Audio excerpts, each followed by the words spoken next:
Leite. Alguma coisa está errada. A indignação dos brasileiros contra a corrupção não mobilizou a população hoje. O movimento, que nasceu nas redes sociais, conseguiu reunir pequenos grupos de manifestantes em várias cidades. Em São Paulo, 2.500. Em Brasília, 20 mil. Alguma coisa está errada. Faltou apertar o botão certo. Esse público, só para você ter uma ideia, é bem menor que a partida entre São Paulo e Internacional, que aconteceu em Barueri, e muito menos que o número de fiéis que foram à Aparecida homenagear a padroeira do Brasil e rezar por uma vida melhor. Veja agora outras notícias importantes desta terça-feira. Vídeo divulgado pela polícia mostra a ação de bandidos que assaltaram joalheria em shopping do Rio. Um idoso morreu baleado. O Irã chama embaixador para dar explicações sobre a acusação de apoio ao terrorismo feita pelos Estados Unidos. Na série Crianças do Brasil, nossos repórteres mostram como a falta de creches pode comprometer a vida das crianças. Engavetamento com 50 veículos deixa 4 mortos no Chile. E a rodada do Campeonato Brasileiro com direito a golaço.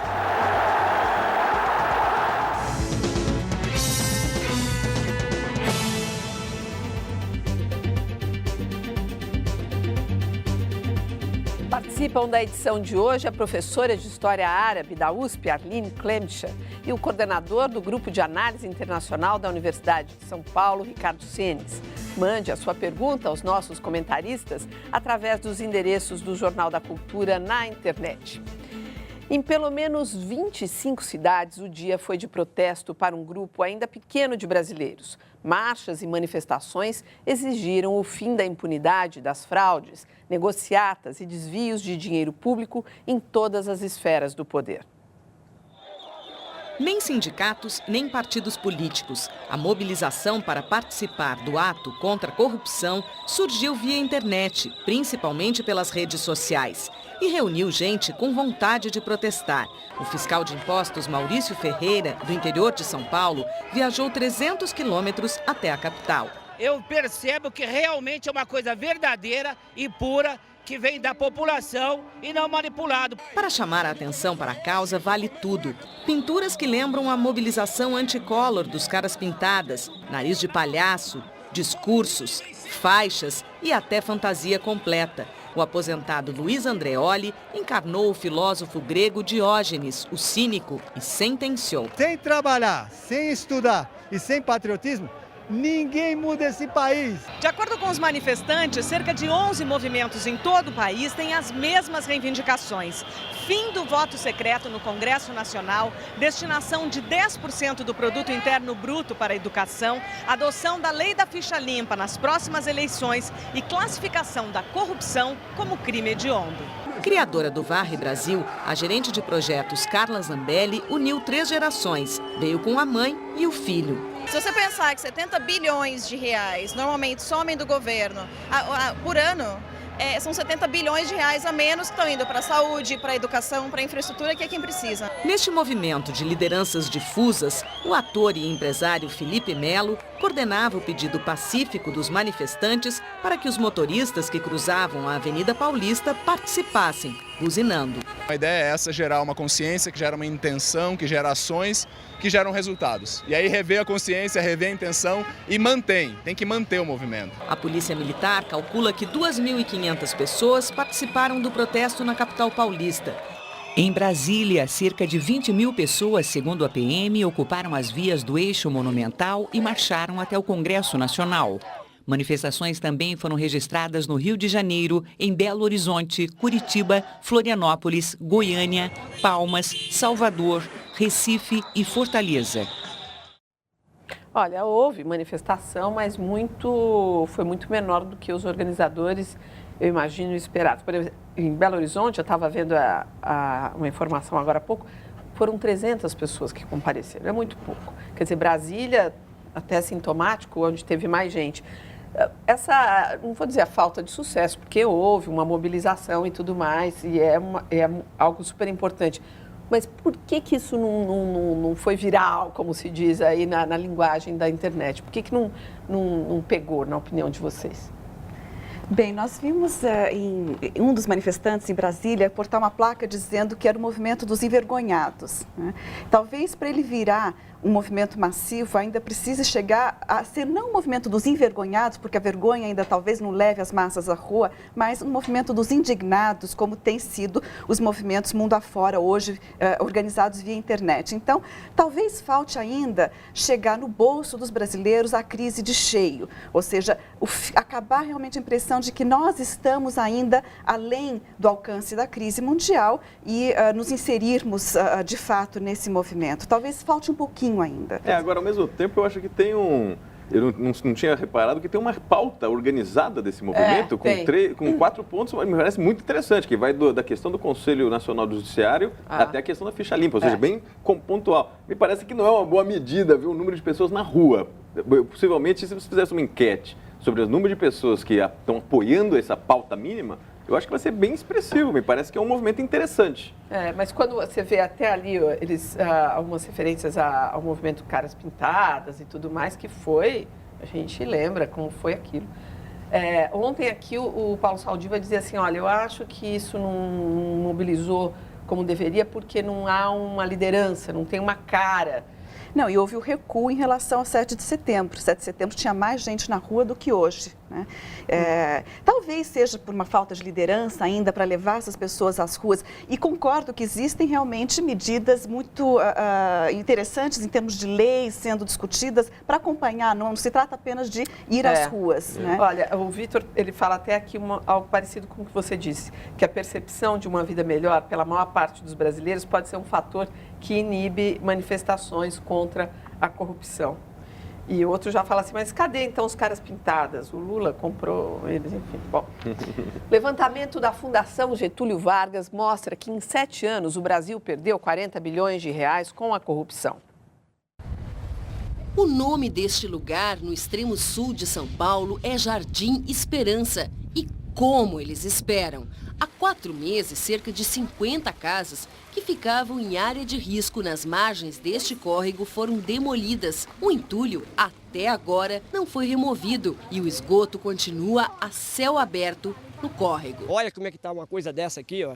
Acha que uma família vai morar num lugar desse porque quer? Veja uma casinha daquela. Quem vai morar numa casa dela porque quer? A falta de moradia e de saneamento básico não são os únicos problemas da comunidade.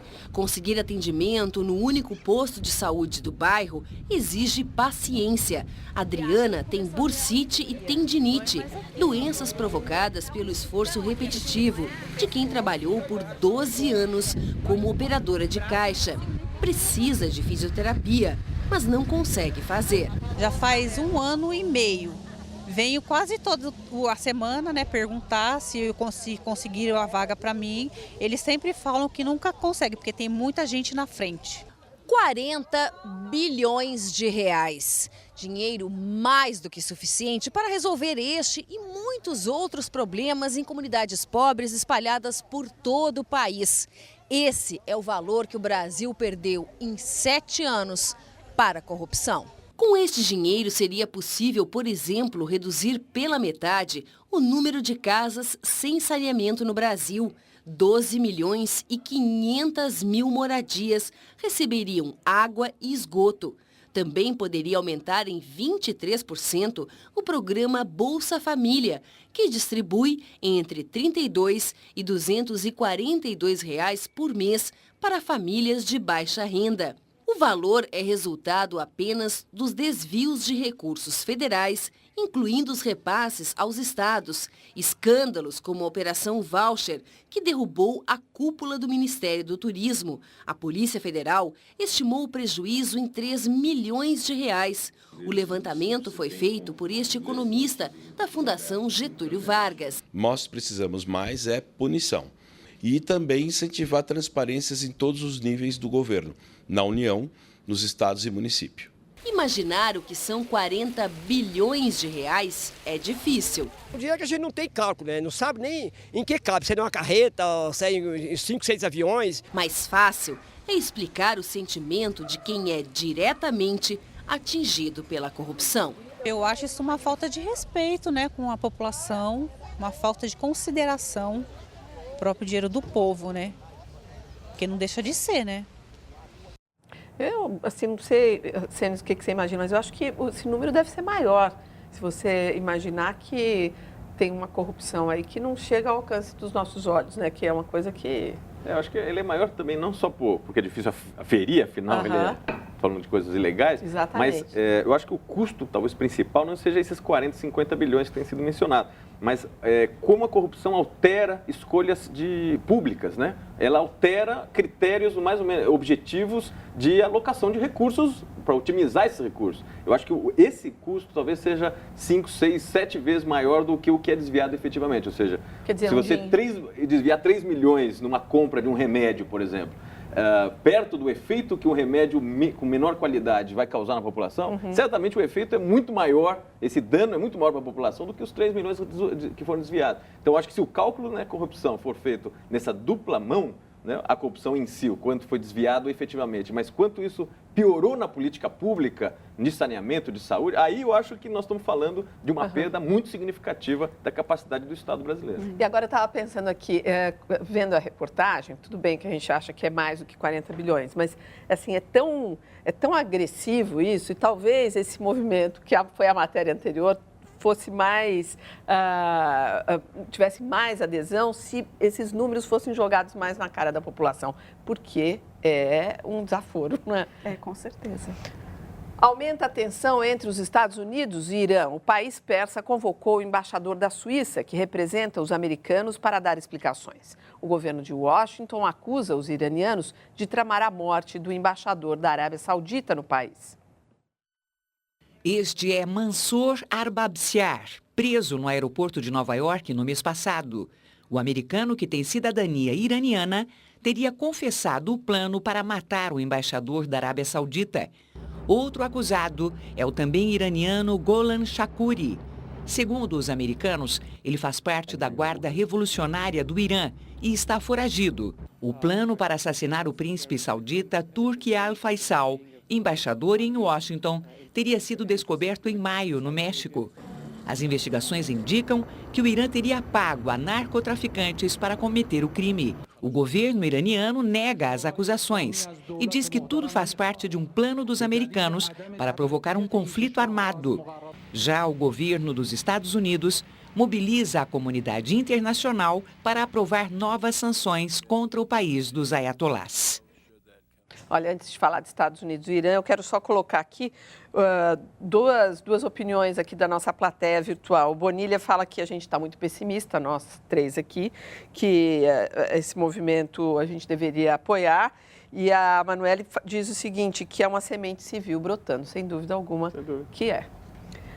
Bom, Estados Unidos e Irã, tem alguma ressalva, alguma observação que a gente... ou cuidado que a gente deve ter, na sua opinião, Arline, quando a gente ouve essa notícia, quando a gente acompanha o noticiário? Eu acredito que sim, Polly, porque a gente está falando num contexto assim, bastante complexo que envolve vários atores. Os atores principais aqui são Arábia Saudita, Irã e Estados Unidos. Irã e Arábia Saudita são os dois países, os maiores regimes fundamentalistas da região. O Arábia Saudita fundamentalista sunita e o Irã fundamentalista xiita. O regime iraniano comete uma série de abusos de direitos humanos, realmente uma situação muito complicada. Agora, o terceiro ator é que realmente deve causar cuidado aos nossos olhos, porque qual é o interesse dos Estados Unidos em emitir esse tipo de declaração, dizendo que, devido a uma suposta tentativa de assassinato de um embaixador saudita nos Estados Unidos, o mundo precisa se unir, se unificar e isolar o Irã?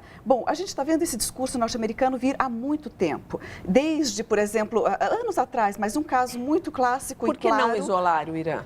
Bom, por que não? Agora, se o problema é a possibilidade do Irã desenvolver armas nucleares, será que o isolamento é a melhor forma de lidar com isso? Ou será que não é a negociação, acordos e assim por diante? Por exemplo, o que o Brasil tentou fazer um ano atrás, em conjunto com a Turquia, foi mediar um acordo com o Irã para controlar essa produção de energia atômica que supostamente poderia gerar um programa de construção de bomba atômica. Que não deu em nada, né? Que E esse acordo não deu em nada por quê? Porque os Estados Unidos ficaram enfurecidos com essa mediação Brasil-Turquia, não porque o acordo fosse contra o que os Estados Unidos propunham na época de maneira de lidar com o problema, mas sim porque esse acordo fazia com que se rompesse essa unidade mundial que os Estados Unidos tentam construir contra o Irã, para isolar o Irã. Então, o problema todo de fundo aqui é, devemos ou não apoiar a iniciativa norte-americana de isolar o Irã, de gerar um consenso mundial contra o Irã? Será que isso é benéfico para o programa